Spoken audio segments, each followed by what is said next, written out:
आसमान की ऊंचाइयां दें और मेरे साथ उच्चारेंगे जयनाथ। बोलिए आदिम तिथक आदिनाथ भगवान की जय जय जय। वर्तमान शासन नायक भगवान महावीर स्वामी की, समस्त संस्कृति संवर्धक आचार्य देव विद्यासागर जी महाराज की, परम पूज्य प्रमाणिक संत महामना मुनिराज प्रमाण सागर जी महाराज की, तीर्थराज सम्मेश शिखर जी की, अहिंसामयी जैन धर्म की, गुणायतन एवं श्री सेवायतन परिवार की ओर से इस धर्मसभा में विराजित सभी भव्यजनों का एवं उन सभी भव्यजनों का जो अपने घरों में बैठ करके पारस चैनल एवं प्रमाणिक ऐप के माध्यम से अपने आराध्य गुरुदेव की श्रीवाणी संकट समाधान के माध्यम से सुनते हैं, उन सब का एवं उन सब लोगों का जो अपने हृदय में गुरुदेव विराजमान किए हैं, मैं बारंबार वंदन करता हूँ, अभिनंदन करता हूँ। और आप सबको संबोधित करने जा रहा हूँ जगत ज्येष्ठ जगत श्रेष्ठ आचार्य भगवान विद्यासागर जी महाराज के परम प्रभावक शिष्य महामना मुनिराज प्रमाण सागर जी महाराज, जो जगत विख्यात हैं, गुणायतन प्रणेता, संकट समाधान प्रवर्तक, भावना युग प्रवर्तक एवं संप्रेक्षक समय के रूप में, जिनकी श्रीवाणी को सुनकर के हम अपने जीवन को उन्नत कर पा रहे हैं।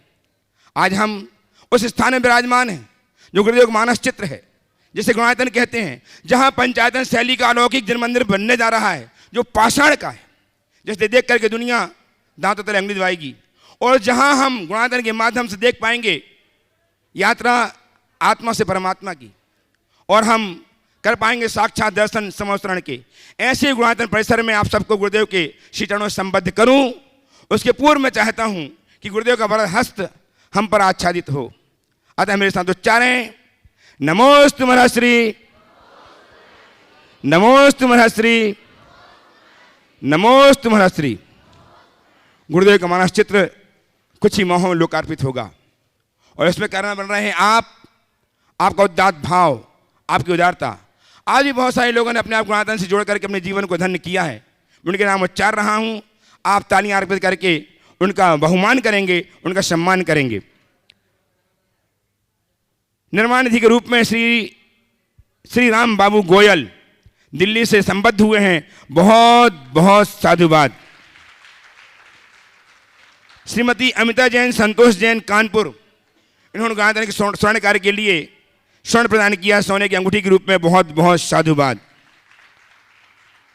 रानी जी, प्रकाश जी, सीमा जी जैन, इन्होंने भी स्वर्ण अंगूठी प्रदान करके अपने जीवन को स्वर्णिम बनाया है, बहुत बहुत साधुवाद। यदि उपस्थित हो तो अपने स्थान में खड़े होकर के गुरुदेव का आशीर्वाद प्राप्त कर लें। और आज इसी क्रम में श्रीमती सुशीला संपत लाल जी, श्रीमती सुशीला देवी, व्रती बहन करुणा दीदी, श्री चेतन जी, सुनीता जी अजमेर वाले जयपुर से, जो गुणायतन के शुद्धधार हैं और जिन्होंने आज 2 स्वर्ण की चूड़ियाँ गुणायतन के स्वर्ण कार्य के लिए प्रदान की हैं, बहुत बहुत साधुवाद के साथ इस परिवार को आमंत्रित कर रहा हूँ। वे आएँ, गुरुदेव चरणों की अभिवंदना करें, आशीर्वाद प्राप्त करें। उनका सम्मान करने के लिए आमंत्रित कर रहा हूँ व्रती बहन शकुन दीदी को सागर से। वे आएँ, इनका ट्रस्टी गुणायतन शकुन दीदी सागर, इनका सम्मान करके गुणायतन की गौरव को संवर्धित करेंगी। आपकी तालियां लगातार बजती रहें, इनके भाव ऐसे ही निरंतर वृद्धिमगत होते रहें और एक दिन ऐसा आए जो गुणायतन के शिरोमणि संरक्षक बन करके जीवन को धन्य करें। बंधुओं, आप देख रहे हैं पूज्य मुनिवर श्री प्रमाण सागर जी महाराज की मन में स्थित जो कल्पना थी, उस कल्पना को लोग साकार कर रहे हैं। आज विशाल रूप से आप देख रहे हैं गुणायतन में जो पंचायतन शैली का जिनालय बनने को जा रहा है, जो पूरे भारतवर्ष में देखने को नहीं मिलेगा। बंधुओं, मैं आपसे कहना चाहूंगा, यहाँ अनेक लोग अपने तन मन धन को लगा करके इस जिनालय को पूरा करने को जा रहे हैं। वो दिन दूर नहीं है जब इस जिनालय का पंच कल्याणक प्रतिष्ठा होगी और कलशारोहण होगा, वेदी में भगवान विराजमान होंगे। अनेक लोग इस वेदिका में अपनी धनराशि को लगा करके, अपने स्वर्ण को लगा करके अपने जीवन को सार्थक कर रहे हैं। हम देख रहे हैं यहाँ पर दादाजी जो कि अजमेर से आए हुए हैं, इन्होंने अपनी चूड़ियों को उतार करके दे दिया। क्यों? क्योंकि हमें इस जिनालय में जो वेदिका बनेगी, उस वेदिका में हमें स्वर्ण से सहित करना है भगवान की वेदिका को। मैं कहना चाहूंगा, आपसे अपील करना चाहूंगा, यहां जितने भी लोग बैठे हैं, अगर आप चाहते हो कि अपने सोने को सदुपयोग करना चाहते हो, हमेशा साथ रहे, तो आए गुणायतन के इस जिनालय में, वेदिका में, ये एवं शिखर के कलसे में लगाने के लिए उस स्वर्ण को समर्पित करें। एक और जिन्होंने अपनी अंगूठी यहां पर दी है, उनके लिए भी बहुत बहुत तालियां बजा करके अभिनंदन करते हैं। मैं कहना चाहूं, और किसी की अगर भावना हो रही हो कि आज इस मंच के माध्यम से हम इस जिनालय के लिए अपने स्वर्ण को समर्पित करना चाहते हैं, तो मैं आपसे निवेदन करूंगा, जिसकी भी भावना हो रही हो, आए और पूज्य श्री के चरणों में समर्पित कर दें ये सोना। सोना सोना नहीं रहेगा, तुम्हारा सोना बंधुओं मोक्ष रूप में परिवर्तित होगा। जिसका भी मन बन रहा हो, शीघ्रता से चढ़ करके मंच के ऊपर यहां पर आ जाएं। समूचा देश आपको देख रहा है एक साथ। धन्य होगा वो जीव जो आज अपने स्वर्ण का सदुपयोग करेगा। जिसकी भावना, वो बहन आ जाए, बहन ऊपर आ जाए, लेकर के अंगूठी ऊपर आ जाए और पूज्य श्री के चरणों में वंदन करके आशीर्वाद प्राप्त कर ले। शीघ्रता से आ जाए। जिसकी भी भावना हो, किसी की चूड़ियां हो या किसी की चैन हो, जो भी जिसकी भावना हो, इस जिनालय के लिए समर्पित कर सकता है। आए, भावना जिनकी हो रही हो, बिटिया आ जाओ, ऊपर चढ़ करके आ जाओ, यहां से चढ़ करके ऊपर आ जाओ और पूज्य श्री से आशीर्वाद ले सकते हैं। चलिए अपन चल रहे हैं शंका समाधान के माध्यम से। जिन्होंने असंख्य भव्य जीवों को, जो कि डूब रहे हैं शंका के समुद्र में, समाधान की नौका लेकर के सबको तारा है। मैं पुनः उन्हीं पूज्य गुरुदेव के चरणों में चलता हूं। आदरणीय पंडित जी से निवेदन करूंगा कि प्रश्नकर्ता के रूप में जो भी आए, आगामी निर्माण मित्र के रूप में आपने आपको संबोधित किया है। श्रीमान राजेंद्र कुमार जी, श्रीमती शकुंतला जैन, अनुपम ऋचा, अमित सोनम, आर्स अभ्यांश, अरुणिमा, समस्त मऊरानीपुर परिवार ललितपुर ने गुरुदेव चरणों में उपस्थित हों, आशीर्वाद प्राप्त करें। और इनका सम्मान करने के लिए श्रीमान सुरेश जी जैन, 1100 क्वार्टर भोपाल, ट्रस्ट गुणायतन एवं अध्यक्ष दिगंबर जैन समाज 1100 क्वार्टर। आप कहाँ से हैं? हाँ, आ जाइए, आ जाइए। इनका सम्मान करेंगे। आप तालियां लगातार इनके सम्मान में गुंजित होती रहें। श्रीमान सुरेश जी जैन आ जाएं सम्मान करने के लिए। और इसी क्रम में श्रीमान प्रेम कुमार जी, श्रीमती मंजू जैन, नीलेश जैन, सरिता जैन, प्रियेश जैन, प्रीतेश जी, मोक्ष जैन भोपाल, ये संबद्ध हुए हैं गुणायतन के सूत्रधार के रूप में। आप सम्मान कीजिए। आपकी तालियां लगातार बजती रहे। इन्होंने अपने आप को निर्वामित के रूप में संबद्ध करके जीवन को धन्य किया है। बहुत बहुत साधुवाद के साथ मैं आमंत्रित कर रहा हूं श्रीमान प्रेम कुमार जी, श्रीमती मंजू जी, नीलेश जी, सरिता जी, प्रियेश जी, प्रीतेश जी, मोक्ष जी जैन भोपाल को वे आएँ और गुरुदेव चरणों का अभिनंदन करें, आशीर्वाद प्राप्त करें। इनका सम्मान करने के लिए भोपाल से ही ट्रस्टी गुणायतन श्रीमान SK जैन साहब वे आ जाएँ और सम्मान करके गुणायतन गौरव को संवर्धित करें। आइए श्रीमान SK जैन साहब, भोपाल ट्रस्टी गुणायतन। और हमारे और निर्माण मित्र के से सुधा के रूप में अपने आप को उन्नत किया है स्वर्गीय पंडित जय कुमार जी नायक की स्मृति में श्रीमती प्रभा जैन, पारस जैन, संचिता जैन, ईशिता जैन, ईशान जैन, नायक परिवार जबलपुर में। ऐसे आओ, ऑनलाइन संबद्ध हुए हैं। बहुत बहुत साधुवाद के साथ आपकी तालियां उन तक पहुंचे जो जबलपुर से आज सुधार के रूप में जो रहे हैं ऑनलाइन। बहुत बहुत साधुवाद। आज हमारे बीच में संगत ब्रह्मचारी भैया क्रीड जी, गोनू भैया जिन्हें हम जानते हैं, उनके गृहस्थ जीवन के भाई श्रीमान श्री कीर्ति जी, सोनाली जी लोहाड़िया एवं ललित जी, नूतन जी लोहाड़िया आज उपस्थित हुए हैं। वो सम्मान उन्हें आमंत्रित कर रहे आए और उनका सम्मान करने के लिए श्रीमान धर्मचंद जी, निर्मल जी, उर्मिला जी गंगवाल एवं श्रीमान धर्मचंद जी पहाड़िया, किशनगढ़ ट्रस्टी गुणायतन। निर्मल जी, उर्मिला जी गंगवाल, ट्रस्टी गुणायतन अजमेर। एक एक करके आए दोनों भाई। पहले कीर्ति जी, सोनाली जी आए। कीर्ति, सोनाली प्रथम गुरुदेव के दर्शन करें, आशीर्वाद प्राप्त करें। कीर्ति जी, सोनाली जी और संगत ब्रह्मचारी गोनो भैया भी पहुंच जाएं आशीर्वाद लेने के लिए। आइए अपने भैया के साथ, भैया भाभी के साथ, भैया जी भी एक एक करके दोनों।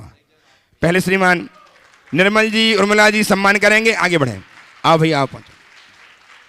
निर्मल जी, उर्मिला जी, कीर्ति जी, सोनाली जी का सम्मान कर रहे हैं जो गोदे गांव खदे गांव हमारे बीच में है। इसी क्रम में श्रीमान ललित जी, लुतन जी जो छोटे भैया हैं दूसरे गोनू भैया के भैया, उनका सम्मान करने के लिए धर्मचंद जी पहाड़िया, किशनगढ़ राजस्थान ट्रस्टी गुणायतन ये सम्मान करेंगे। आपकी तालियां लगातार इनके सम्मान में निरंतर गूंजती रहे। क्या नाम है आपका? सोनाली जी, भैया की भाभी सोनाली जी ने एक अंगूठी तुरंत प्रदान की है। बहुत बहुत साधुवाद। हेलो सोनाली जी, ऑफिस जमा कर आइए। ललित जी लूतन जी का सम्मान करेंगे धर्मचंद जी पहाड़िया साहब, ट्रस्टी गुणायतन। हाँ आप ही लगवा, हम थोड़ी लगवा, हम तो कम से कम समय।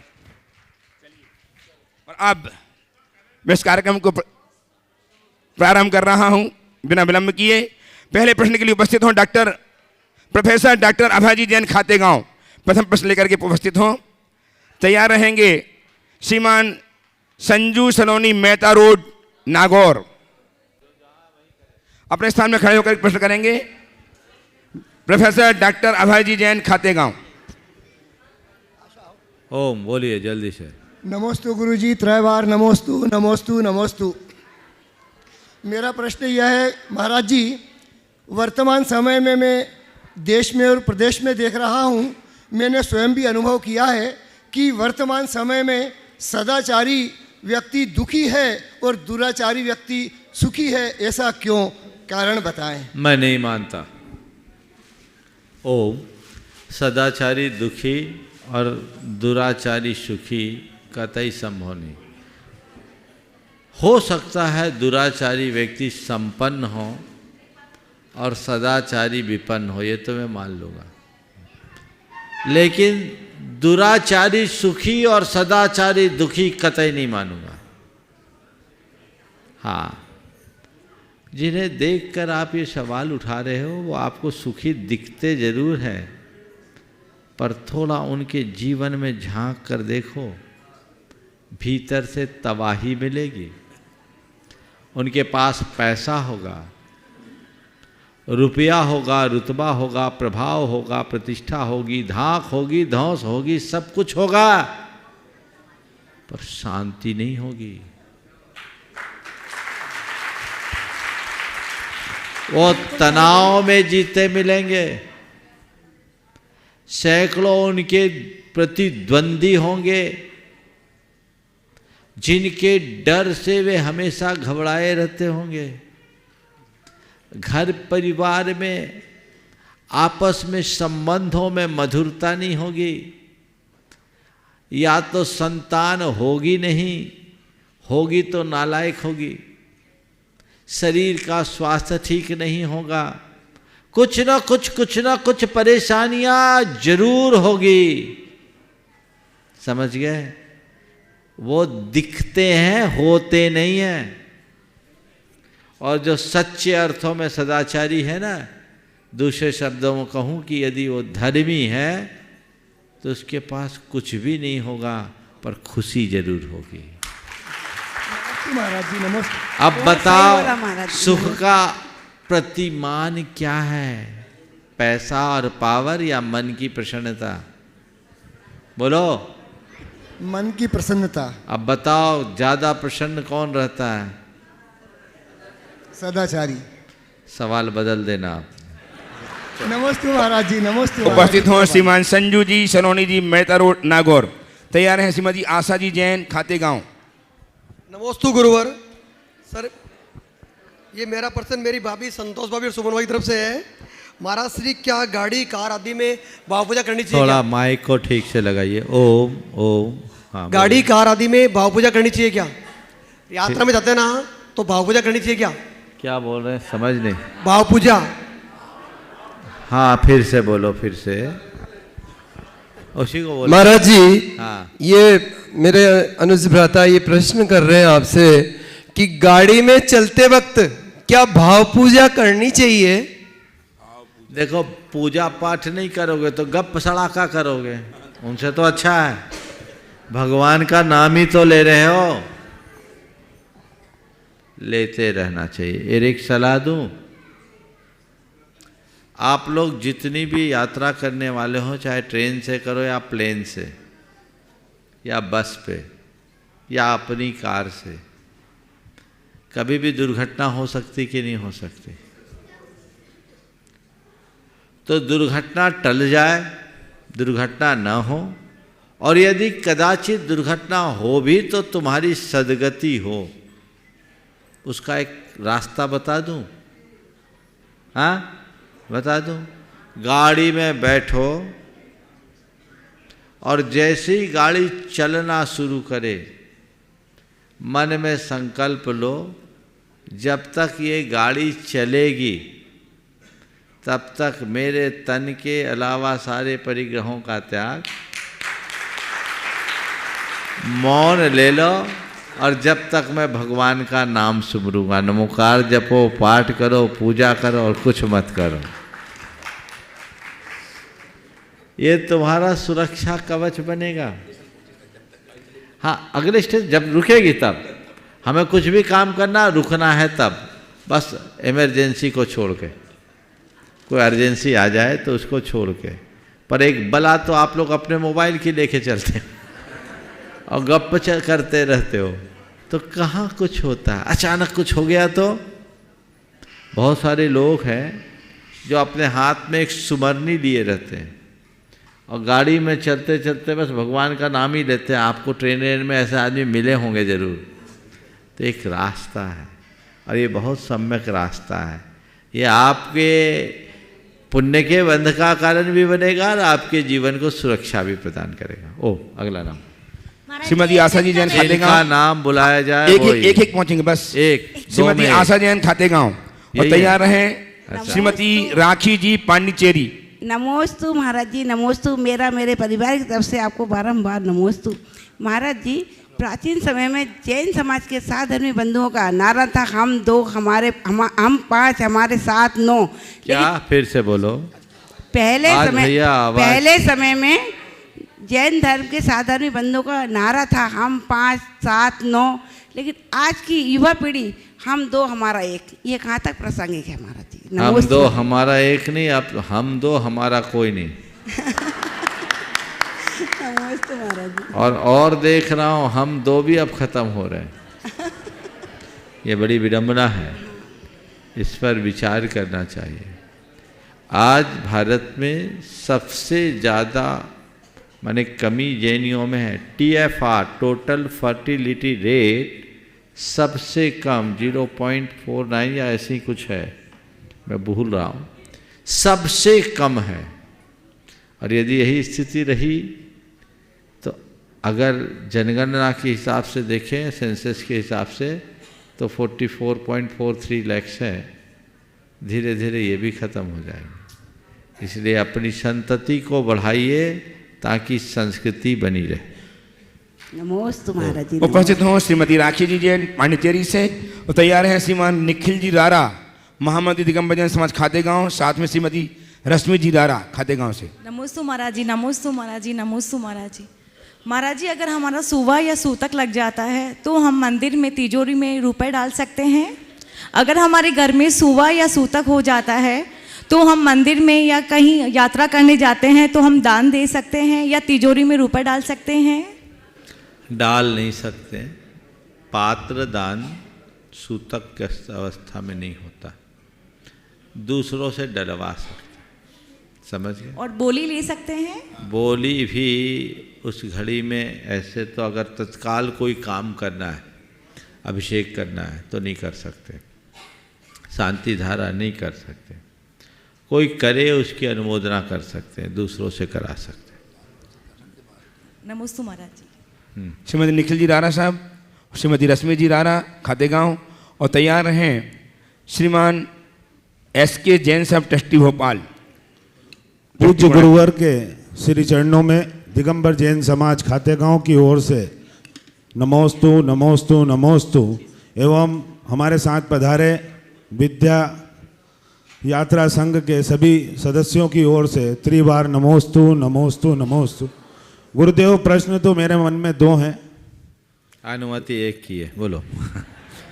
विगत खातेगांव श्री 1008 मुनि सुब्रत नाथ भगवान का बहुत पुराना चतुर्थकालीन मूर्ति का एक सुंदर मंदिर पुराना बना हुआ है। उसके उद्धार के लिए, जीर्णोद्धार के लिए कितनी बार हमारे द्वारा प्रयास किए गए, परंतु हम विफल हो गए। अतः इस हेतु सकल दिगंबर जैन समाज खातेगांव ऐसा क्या करे कि वो श्री 1008 मुनि सुब्रत नाथ भगवान अपने भव्य जिनालय में स्थापित हों, जिससे हमें कुछ गौरव महसूस हो कि हमने हमारे मूल नायक भगवान को उच्च वेदी पर विराजमान किया। देखिए, खातेगांव तो बड़ा पुण्यशाली स्थल है, परम पूज्य गुरुदेव की कृपा से अभिसिंचित है। खातेगांव नेमावर के बाजू में है और खातेगांव के लोगों ने ही गुरुदेव की सबसे ज़्यादा सेवा का लाभ लिया। नमोस्तु नमोस्तु नमोस्तु गुरुदेव नमोस्तु। इतने भाग्यशाली, इतने पुण्यशाली लोगों के मंदिर में उसके पुनरुद्धार की बात के लिए यहाँ सवाल उठना मुझे समझ में नहीं आता। अरे तुम लोग तो इतने सक्षम हो, तय कर लो तो दूसरे दिन काम शुरू हो जाए। आचार्य गुरुवर श्री विद्यासागर जी महामुनिराज की। गुरुदेव के पास जाओ, उनसे आशीर्वाद लो। ऐसे भी वो मेरे ज्यूरिडिक्शन से बाहर है, वो तो सब केंद्र शासित एरिया है ना। तो वहाँ जाओ, उनका आशीर्वाद लो और संकल्पित हो जाओ, चिंता मत करो, सब काम आपसे आप होंगे। ठीक है, चलिए। हाँ, एस के जैन साहब। आइए श्रीमान एस के जैन साहब, ट्रस्टी गुणायतन भोपाल से एस के जैन साहब उपस्थित हों और हमारे बीच में इस गुरुदेव हाँ, भोपाल 1100 क्वार्टर जैन समाज की ओर से तथा मेरी ओर से चरणों में बार बार नमन वंदन। महाराज जी, मेरे प्रश्न का आधा भाग तो अभी निकल गया है।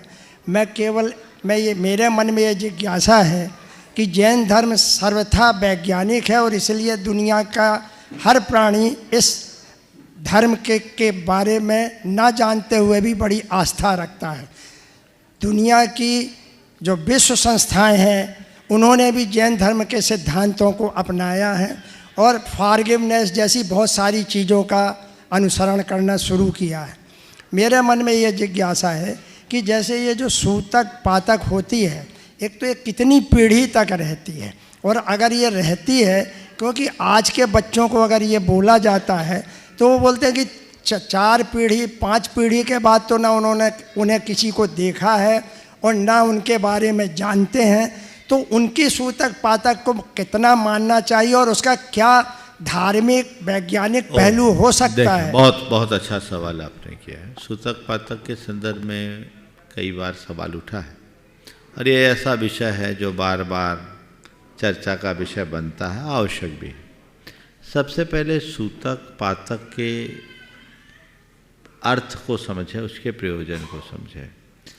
पुराने ज़माने में संयुक्त परिवार होता था, कुटुंब होता था। एक एक बाखर में 200-200 लोग रहते थे, 4-4, 5-5 पीढ़ियाँ एक साथ रहती थी, है ना। समूह में लोग रहते थे। बच्चे का जन्म घरों में होता था। घर में डिलीवरी हुई है तो अशुद्धि तो हुई, उस अपवित्रता का स्पर्श मंदिर में ना हो,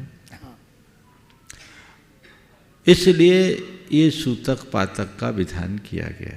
किसी की मृत्यु हुई तो उस व्यक्ति के प्रति जुड़ाव भी रहता था, मन में दुख होता था। जन्म में सूतक हुआ तो अशुद्धि है, तो अशुद्धि के से बचने के लिए व्यवस्था बनाई गई 10 दिन के सूतक की। उसमें भी 3 पीढ़ी तक के लिए 10 दिन, चौथी पीढ़ी के लिए 6 दिन, 5वीं पीढ़ी के लिए 4 दिन, 6वीं पीढ़ी के लिए 3 दिन, 7वीं पीढ़ी के लिए 2 दिन, 8वीं पीढ़ी के लिए 1 दिन और 9वीं पीढ़ी के लिए 1 प्रहर और 10वीं पीढ़ी के लिए स्नान मात्र। तो ये धीरे धीरे कम, क्योंकि जो ज़्यादा निकट के थे उनका ज़्यादा आना जाना होता था, तो इसलिए सूतक का विधान था। इसी तरह किसी के मरणोपरांत जो व्यक्ति ज़्यादा निकटता से जुड़े रहते, उनके मन में उस व्यक्ति के प्रति ज़्यादा लगाव, तब हम भगवान के दर्शन के लिए जाएं और सामने वाले का चेहरा दिखे तो कहा भैया थोड़ा दूरी रखो, उपकरण आदि का स्पर्श मत करो। 3 दिन, तीसरे दिन मंदिर ले जाने की व्यवस्था हुई। तो उसमें भी 3 पीढ़ी तक के लिए तो 12 दिन लिया, फिर धीरे धीरे कम किया। इसी तरह 10वीं पीढ़ी में स्नान मात्र। तो एक व्यवस्था थी। अब आप कहोगे महाराज फिर तो आज मानना ही नहीं चाहिए, क्योंकि अब तो डिलीवरी घर में होती नहीं है, हॉस्पिटल में होती है, और मरते भी लोग अस्पताल ही में घर में तो कम भाग्यशाली लोग ही जा पाते हैं। तो जो थोड़े से भाग्यशाली लोग हैं वही तो कहता हम नहीं, कुछ भी हो हमारा जो ब्लड रिलेशन है उससे सूतक जुड़ता है, मानना चाहिए। और एक सूतक पातक का ही विधान है जिससे तुम्हें अपने खानदान का पता लगता है। अगर सूतक पातक की प्रक्रिया को मिटा दें तो आपको लगेगा ही नहीं कौन हमारा गोतिया भाई है, हमारा कुटुंब क्या है, हमारा खानदान क्या है। तो वंश का बोध इससे होता है ना, इसलिए सूतक पातक मानना चाहिए। सुनील जी एवं प्रद्युम्न जी, डॉक्टर प्रद्युम्न जी जैन दिल्ली, इनको आमंत्रित कर आए। जब तक वो आ रहे तब तक आप प्रश्न करेंगे। हाँ बोलिए।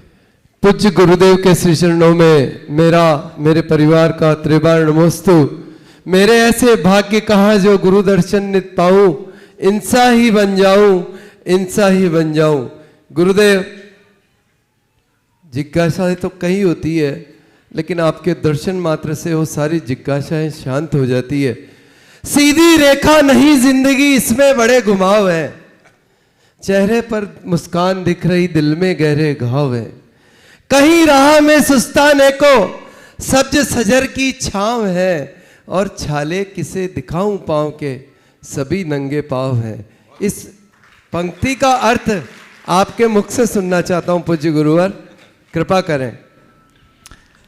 छाले किसे दिखाऊं पाऊं के, सभी नंगी पांव। आपने बहुत अच्छी बात कही। आपने पूछा इसका अर्थ है।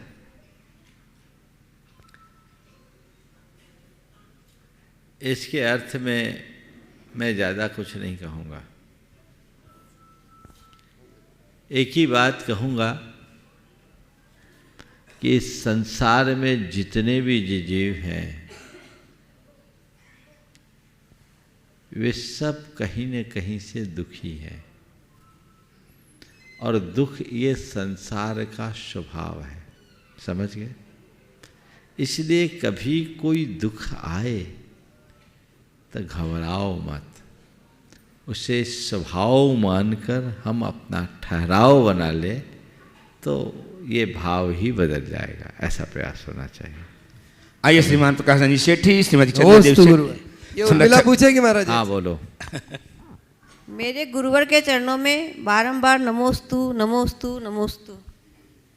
महाराज श्री, जिंदगी खेलती भी उसी के साथ है जो खिलाड़ी बेहतरीन होता है। फिर से, जिंदगी खेलती भी उसी के साथ है जो खिलाड़ी बेहतरीन होता है।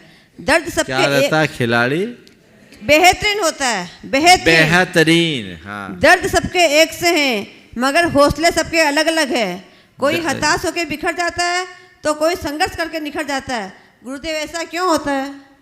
दर्द सबके एक है मगर आज भैया, दर्द सबके एक से मगर हौसले सबके अलग अलग है। हौसले सबके अलग अलग है। दर्द सबके एक है पर हौसले सबके अलग अलग हैं। कोई दर्द पाकर बिखर जाता है तो कोई दर्द पाकर निखर जाता है। ऐसा क्यों? देखो, जिसका आत्मविश्वास मजबूत होता है, जिसकी सोच सकारात्मक होती है, वो दर्द पाकर निखरता है। जिसका आत्मविश्वास कमज़ोर होता है, सोच नकारात्मक होती है, वो दर्द पाकर बिखर जाता है।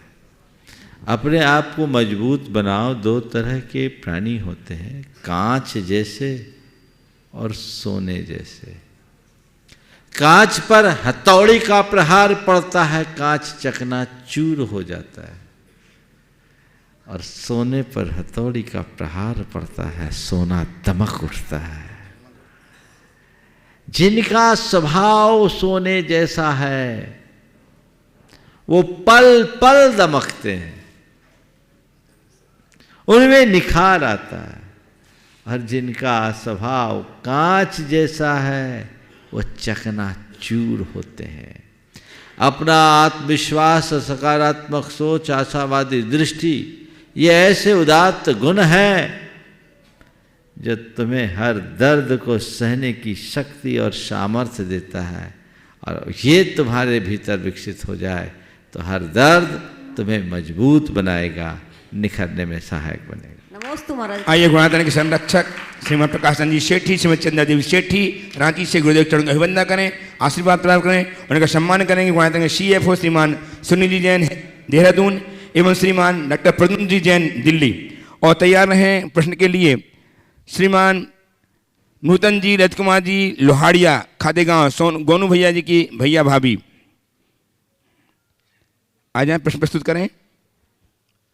आपकी तालियां लगातार बजती रहे। वहीं से हाँ, वहीं से दे दीजिए। बोलिए। तैयार रहेंगे इंदौर से श्रीमती सुनीता जी अजमेरा एवं सुलोचना जी जैन, दोनों ही एक प्रश्न के लिए। सुनीता जी एवं सुलोचना जी इंदौर तैयार रहेंगी। नमोस्तु महर्षि। महर्षि समस्त खातेगांव समाज की तरफ से हम सबका नमोस्तु नमोस्तु नमोस्तु। महर्षि मेरा एक क्वेश्चन है कि जैसे हम मंदिर में सुबह कलश के बाद छत्र ऐसा करते हैं और चवर को ऐसा हाथ से करते हैं, तो हम महिलाएं ऐसा कर सकती है कि नहीं महर्षि? सबसे पहले ये बोलो, ऐसा छत्र और ऐसा चवर करते क्यों? तो वो महिला हो या पुरुष क्यों तो करते? महर्षि वो बोलते हैं ना छत्र चवर, तो छत्र तो फिर तो क्या होगा? भगवान के ऊपर दो बातें हैं। सबसे पहली बात तो यह है कि इसे नित्य अभिषेक का हिस्सा क्यों बनाया गया? प्रातिहार्यों के आरोपण का अभिषेक में क्या संबंध है, पहली बात। और दूसरी बात, जब प्रातिहार्य ही अर्पित कर रहे तो दो ही क्यों, फिर आठों करो ना। अभिषेक के साथ ऐसा मूल अभिषेक पाठों में कहीं नहीं है, पर इसके पीछे भाव क्या है कि चूंकि अभिषेक के लिए भगवान को लाते हैं तो छत्र चमर हटा देते हैं, तो बाद में फिर से छत्र लगाने लगे तो कोई ने बोला भाई ये छत्र अभिषेक करने के लिए हटाया था, छत्र लगाओ तो छत्र टांग दो और फिर चमर लगा दो। शायद अब छत्र लगा रहे हैं तो फिर छत्र तयम तो विभाति पढ़ने लगे, चमर लगा लिए तो कुंदावदात चल चामर चारु शोभम बोलने लगे।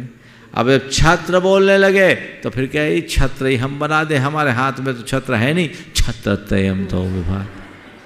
तो तुम भगवान की छत्र छाया में हो कि भगवान के ऊपर छत्र छाया कर रहे हो? भगवान की छत्र छाया में महर्षि, भगवान की छत्र छाया में महर्षि। कर क्या रहे हो? ये भावना है। हम भगवान की छत्र छाया में है, भगवान पर छत्र छाया नहीं कर रहे हैं। हाँ, ये भाव है, हाय भगवान ये छत्र मैं भी लगा दूं,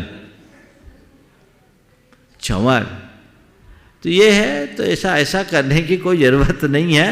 अनुमोद ना करो कि भगवान के ऊपर मैं सर्व प्रातिहार अर्पित करूं और ध्यान करो आठों प्रातिहारियों से संयुक्त परमात्मा का, उनका स्मरण करके वंदन करो, तो आपको भगवान की मूर्ति नहीं साक्षात तीर्थंकर परमात्मा का दर्शन होगा। तो महर्षि जैसे सोने का चांदी का छत्र अपन खरीद के ले आए, हाँ। और वो अपन अपने घर में रख सकते हैं कि नहीं? नहीं रखना चाहिए। प्रातिहार घर में नहीं रखना। कहीं ऐसा तो नहीं है कि लोग रोज है मंदिर से, घर से मंदिर छत्र ले जाते हैं, ऐसा करते हैं वापस ले आते हैं। अरे तुमने प्रातिहार जब मंदिर में समर्पित कर दिया तो तुम्हारा कहां बचा?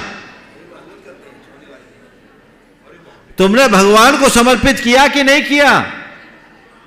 हाँ किया महर्षि। तो जो चीज भगवान को समर्पित कर दी घर ले आओगे।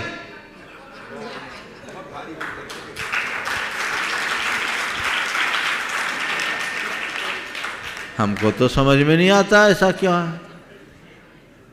अरे भैया एक बार हमने छत्र चढ़ा दिया तो वो तो देव द्रव्य हो गया, हमारा कहां बचा? मैंने तो एक बात और सुनी है कि एक और कुपरंपरा चल पड़ी है। कुछ लोग सोने चांदी के द्रव्य रखते हैं और चढ़ा के वापस ले आते, दूसरे दिन उसी से पूजा करते हैं। ऐसा भी होने लगा है ना? करते महर्षि। रत्नों से करते हैं और वापस घर ले आते हैं। तब रत्न को जो अर्पित कर दिया, तुम चावल जो निर्माल होता है उसको छू लेते हो तो हाथ धोते हो कि नहीं? हाँ महर्षि। तो वो रतन है तो फिर हाथ नहीं धोगे? हाँ, भयानक भूल दिखती है। तुम्हारे पास सामर्थ्य है तो रोज रतन चढ़ाओ, और सामर्थ्य नहीं है तो भावों से भरकर ज्वार भी चढ़ा दोगे तो रतन हो जाएगा। ये प्रदर्शन क्यों? इसकी आवश्यकता क्या? मुझे तो समझ में नहीं आता। कई क्रियाएं ऐसी हैं जो चलती है तो बस चलने लगती है। लोग भावना के अतिरेक में ऐसा कर देते हैं, पर मेरी दृष्टि में ये सुसंगत प्रतीत नहीं होती। आप खुद में विचार कीजिए ना, क्यों करें? हमने जो अर्पित कर दिया वो अर्पित कर दिया, समझ गए? अभी इशारा कर रहे थे महाराज ये चंवर, तो चंवर को भक्ति का अंग मानकर आप अगर रखते हो, अब चंवर चढ़ा के भगवान की एक वंदना करे, अर्पित नहीं किया है, तो आप घर ले जा सकते हो। चाहो मेरी बात पूरी सुनो, अर्पित कर दिया चंवर तो घर नहीं जाएगा, और अपने उपकरण के रूप में आपने चंवर रखा तो उसे घर ले जाने में दोष नहीं है। आपने छत्र अर्पित कर दिया तो घर नहीं जाएगा। अर्पित करना है तो फिर लाओ ही मत, नहीं घर ले जाना है तो लाओ ही नहीं। और छत्र घर में रखोगे क्या? भगवान का छत्र तो भगवान के लिए शोभा देता है। इसलिए उपकरणों में विवेक रखना। अष्ट मंगल द्रव्य घर में रख सकते हैं, बल्कि रखना ही चाहिए। उससे नकारात्मकता हटती है, सकारात्मक ऊर्जा का प्रवेश होता है।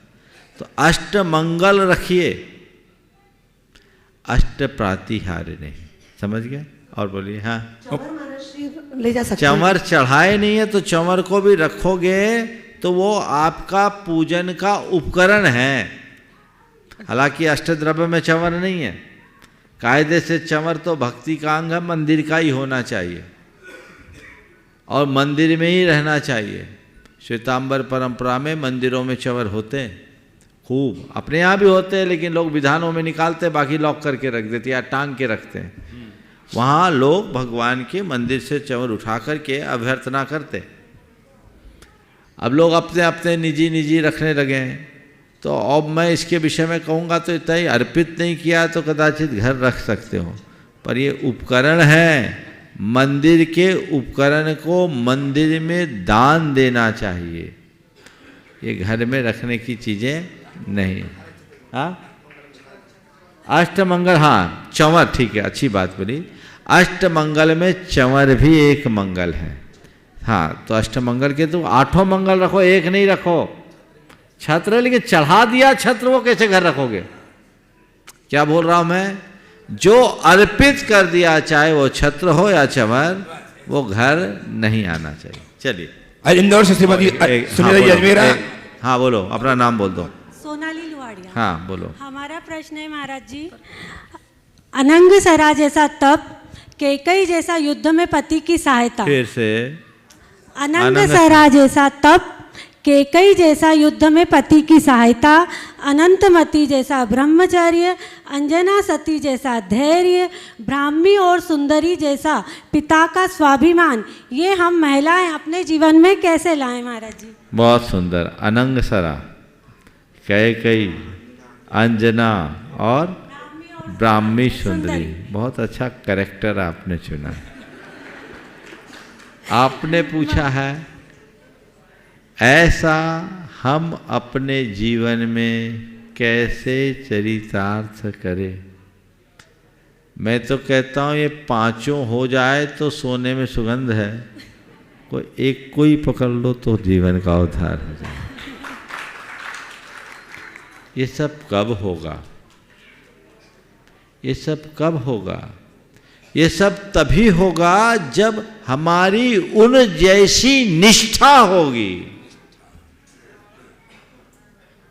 उनके हृदय में कितनी प्रगाढ़ निष्ठा थी। देखो अनंगसरा को सांप नील लिया है, आधा निगल चुका है, 3000 वर्षों तक जंगल में एकाकी रही, चक्रवर्ती की पुत्री होने के बाद भी, और अंतिम क्षणों में पिता देख रहे हैं तो भी उस समय वह सर्प की रक्षा की बात कर रही है, जीवन की नहीं। हाँ, ये कितना बड़ा उदाहरण है। अनंतमती का सील, उसका कितना प्रगाढ़, वो उनकी निष्ठा का द्योतक था। हाँ, इसी तरह अंजना और ब्राह्मी सुंदरी, तो वैसी श्रद्धा अपने हृदय में जगा लो, ये सारे गुण प्रकट हो जाएंगे। लेकिन आजकल ऐसी श्रद्धा कहाँ होती। एक बार मैंने रामायण पर प्रवचन दिया, उसके बाद कुछ महिलाएं मेरे पास बैठी थी, सब 9 दंपति थे, पति पत्नियां सब थी। चर्चा के दौरान मैंने पूछा कि आपके साथ यदि ऐसा होता है तो आप क्या करती? तो बोले महाराज जी, मैं तो अपने पति के साथ वन जाना पसंद करती। एक महिला ने बोला, मैं तो अपने पति के साथ वन जाना पसंद करती। मुझे बड़ा अच्छा लगा, आश्चर्य भी। बोला अच्छा, तो सीता का चरित्र आपको इतना भा गया? बोला महाराज चरित्र वरित्र छोड़ो। मैंने पूछा अच्छा, आपको सीता का चरित्र इतना भा गया? उसने कहा महाराज चरित्र वरित्र छोड़ो, 3 सासुओं के अंडर में घर में रहने से अच्छा पति के साथ अकेले जंगल में रहना। ये आज का चरित्र है, इसलिए बातें बड़ी बड़ी है, काम बड़ा हल्का है। निष्ठा जगाइए, जीवन का उत्थान तभी होगा, बातें करने से नहीं होगा। हर स्त्री को इनका चरित्र पढ़ना चाहिए, घोंटना चाहिए, उन्हें अपना आदर्श बना करके चलना चाहिए। हर पल ये सोचना चाहिए, अरे इनके आगे मेरे पास तो कुछ है ही नहीं। इनको कितना कष्ट, कितनी विपत्ति, कितनी परेशानी, कितनी मुसीबतें, पर इनने कितनी दृढ़ता और सहजता के साथ उनका सामना किया। जब वो कर सकते हैं तो हम क्यों नहीं कर सकते? हमारा दुख तो बहुत थोड़ा सा है। उनके जीवन आदर्श को आत्मसात कीजिए, उनके जीवन दर्शन को अपने जीवन की प्रेरणा बनाइए, तो सब दुख अपने आप समाप्त हो जाएंगे। लेकिन अब उल्टा होता है, अरे हम क्यों झुके, हम किसी से कम नहीं, हमें कॉम्प्रोमाइज़ नहीं करना, फिर फीडबैक भी ऐसा ही मिलता है। आजकल सुलगाने वाले लोग ज़्यादा हैं, सुलझाने वाले लोग कम। हाँ बिल्कुल, कोई कॉम्प्रोमाइज़ मत करना, दबना नहीं है अपने को, है ना। तो मामला हम सबके सामने है। आज ये विडंबना है जिसके कुपरिणाम हम सबको देखने को मिल रहे हैं, हमें उनसे बचना चाहिए। उपस्थित हों श्रीमती सुनीता जी अजमेरा, श्रीमती सुलोचना जी जैन इंदौर। एक प्रश्न के लिए बहुत सारे नाम हैं, प्लीज एक ही प्रश्न करें, 2 में 1। और तैयार रहेंगे श्रीमान आलोक जी, रूप जी जैन हरदा, और श्रीमान भूपेंद्र जी काला, राजीव जी गंगवाल खातेगांव। मुनिश्री के चरणों में मेरा मेरे परिवार की ओर से बारंबार नमोस्तु नमोस्तु। अपना नाम बोल दो। मुनिश्री सुनीता जी अजमेरा, सुलोचना जी, सुनीता जी है ना आप? हाँ, सुलोचना जी इंदौर। तैयार रहेंगे आलोक जी और भूपेंद्र जी काला। मुनिश्री, किसी भी काम की सफलता के लिए धर्म जरूरी है या कर्म जरूरी है या हमारा भाग्य जरूरी है? धर्म जरूरी है या कर्म जरूरी है, अपना भाग्य जरूरी है, तीनों अपनी जगह जरूरी है। समझ गए? और जब सफलता के लिए लगो तो ये मत देखो क्या जरूरी है, जो साधन मिले सबको जरूरी समझकर लग जाओ, तभी सफल होगे। नमोस्तु गुरुदेव। आइए श्रीमान आलोक जी, रूबी जी जैन हरदा एवं श्रीमान भूपेन जी काला, राजू जी गंगवाल खादेगांव विद्यासागर स्कूल। और तैयार रहेंगे श्रीमान जयंत कुमार जी हरिशन जी बजात्या अमरावती। हम सभी की शंकाओं का जड़ मूल से समाधान करने वाले मुनि श्री प्रमाण सागर जी के श्री चरणों में हरदा और खातेगांव जैन समाज का सादर नमोस्तु नमोस्तु नमोस्तु। गुरु, और प्रश्न है स्वर्ग और नर्क के बारे में कि कई बार ये सुनने में आता है कि अमुक प्राणी जो है अच्छा काम करने से स्वर्ग में गया या नर्क में गया।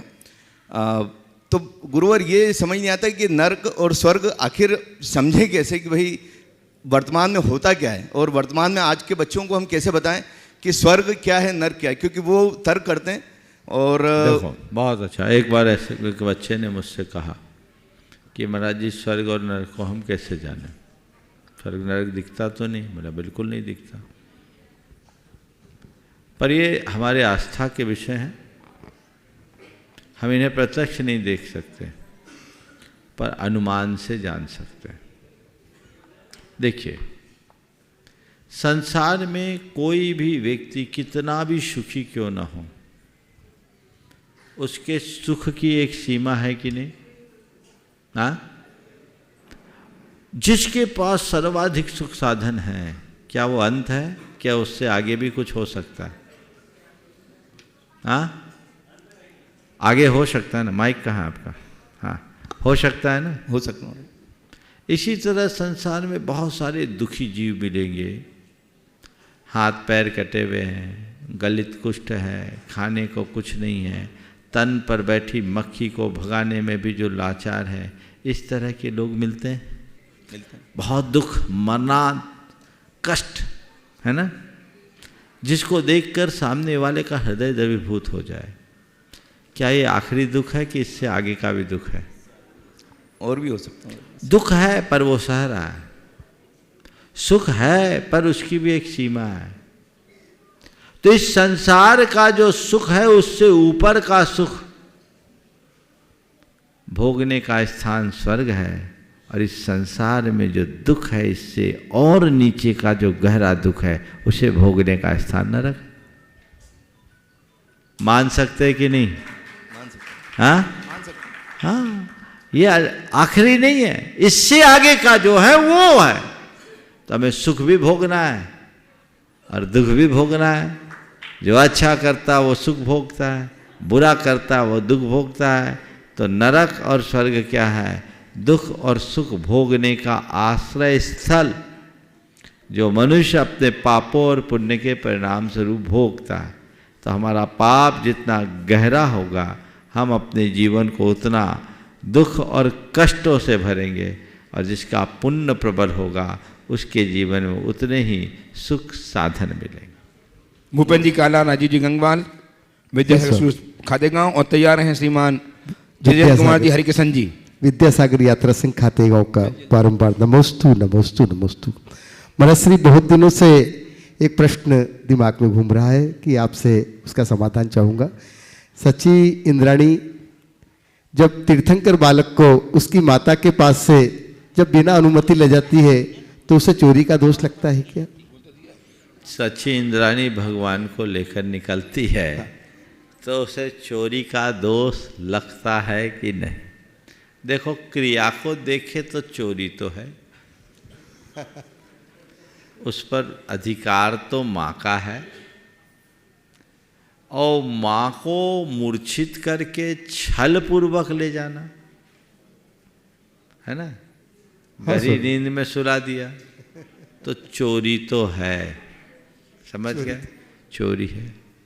पर महाराज जी, आपके तो सची इंद्राणी तो महापुण्यवती होती,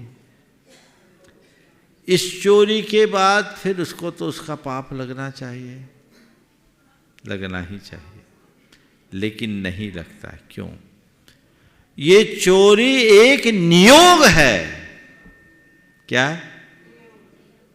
स्थूलतया देखते हैं तो चोरी है, पर चोरी नहीं, ये नियोग है। क्योंकि तीर्थंकर भगवंतों का पुण्य का प्रताप ऐसा होता है कि जन्मोपरांत उनका पांडुक शिला में सुमेरु पर्वत पर अभिषेक होता है। अब उस अभिषेक के लिए भगवान को लेकर के जाएं, ले जाना जरूरी है, और माँ को बताकर ले जाएं तो माँ को तकलीफ, और नहीं ले जाए तो नियोग पूरा नहीं हो। इसलिए ले जाओ, अपना कर्म नियोग पूरा करो और वापस लौटा दो। अगर वो भगवान को स्वर्ग ले जाती तो पक्की चोर कहलाती, लेकिन वो मेरु पर्वत में अपना नियोग पूरा करके लौटा देते हैं। इसलिए इसे एक प्रकार का नियोग समझना जो भक्ति के कारण प्रकट होता है। आइए अमरावती श्रीमान जिनेंद्र कुमार जी, हरिकिशन जी बजात्या साहब, और तैयार रहें श्रीमान सतभैया साहब, सतभैया जी। परम पूज्य गुरुदेव के श्री चरणों में मेरी और मेरे परिवार की ओर से त्रिवार नमोस्तु नमोस्तु नमोस्तु।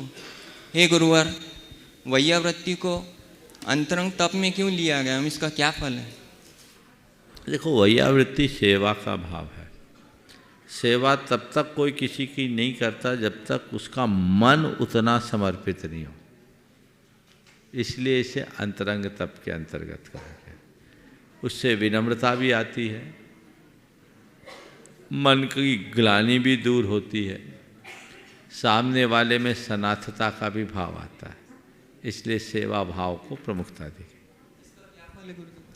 वैयावृत्ति का फल बताते हुए कहा, ग्लानि पर विजय, समाधि की प्राप्ति, सनाथता और वात्सल्य की अभिव्यक्ति, ये वैयावृत्ति के गुण बताए।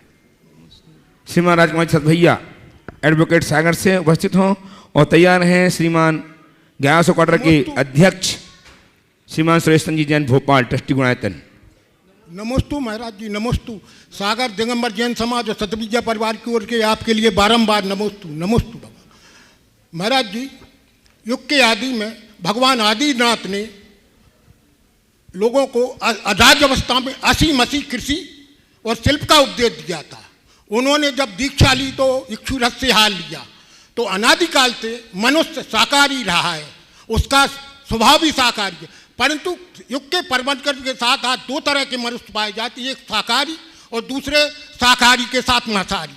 तो महाराज जी, क्या मानव स्वभाव में बढ़ती हिंसा या उसमें स्वभावगत परिवर्तन या उसके स्वभाव में आई विकृतियों का ये परिणाम है क्या? कृपया समाधान कीजिए। बात सही है, मनुष्य प्रकृति से शाकाहारी है, इसमें कोई संशय नहीं है। समय काल के अनुसार परिवर्तन आया, ये उसका भटकाव है। इसलिए हमें चाहिए कि हम मनुष्यों को ये बताएं कि प्रकृति ने हमारी जो शारीरिक संरचना दी है वो शाकाहार के अनुकूल है।